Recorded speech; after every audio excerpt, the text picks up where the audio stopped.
Okay, Miss Bell, I would like for you to answer the following question for me. If you could just tell me what's involved in scheduling, preparing a schedule for elementary schools, and then if you could also add anything that's different for you since you have to coordinate with two elementary schools. Sure. When you're looking at preparing the schedule for elementary school, you have to make sure that you're looking at what's in the best interest of kids.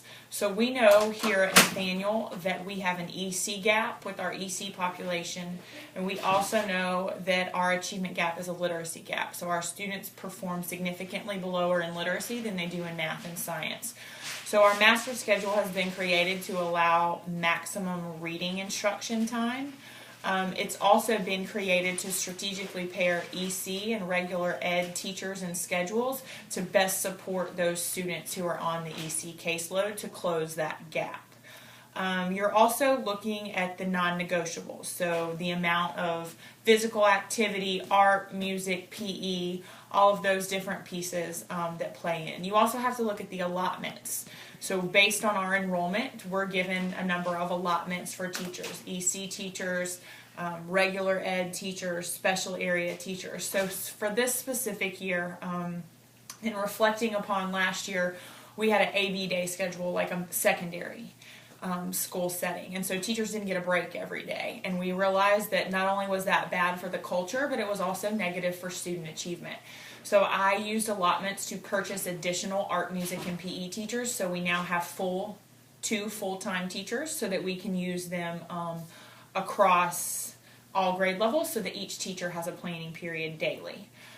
In looking at that, I also bought an extra EC teacher. So we're allotted 3. We have 4 full-time EC teachers, and that's to lessen the students on each of their caseloads so that they can more strategically provide support and work with those regular classroom teachers to give those students what they need best. The special schedule for a school this large is a big piece of the master schedule as well. So making sure that classes are getting art, music, PE, computer lab, and media, and that you're having all teachers on a grade level have special areas at the same time so that you can have common planning time available with the teacher and the facilitator.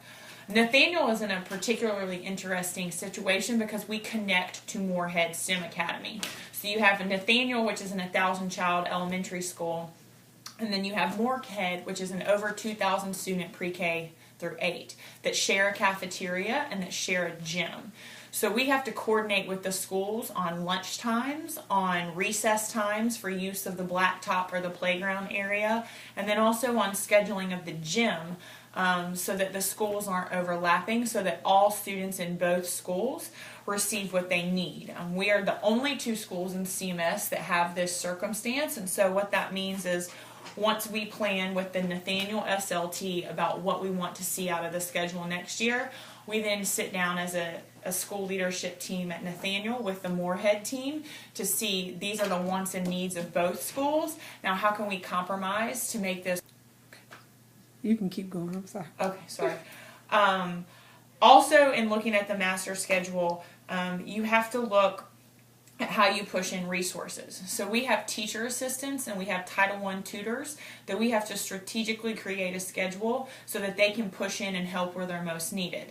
So like I said, reading is our area of greatest need. So our literacy blocks are staggered so that teacher assistants, if you're a K2 assistant, you can go from K1-2 reading workshop to push into a classroom. And if you're a 3 through 5 assistant, you can go from 3rd, 4th, 5th to push into a classroom. We also have to look at what's developmentally appropriate for our kids. So last year, the 5th grade team said math in the afternoon after lunch in special areas is not what's best for our kids.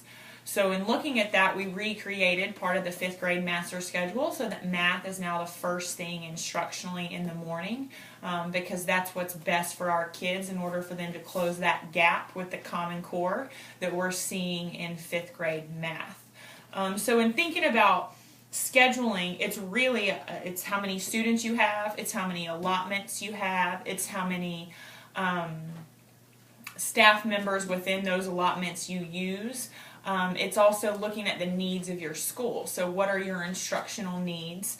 It's also looking at strengths. So if I know that it is a strength for 5th grade to have math in the morning, then I need to allow the master schedule to support that.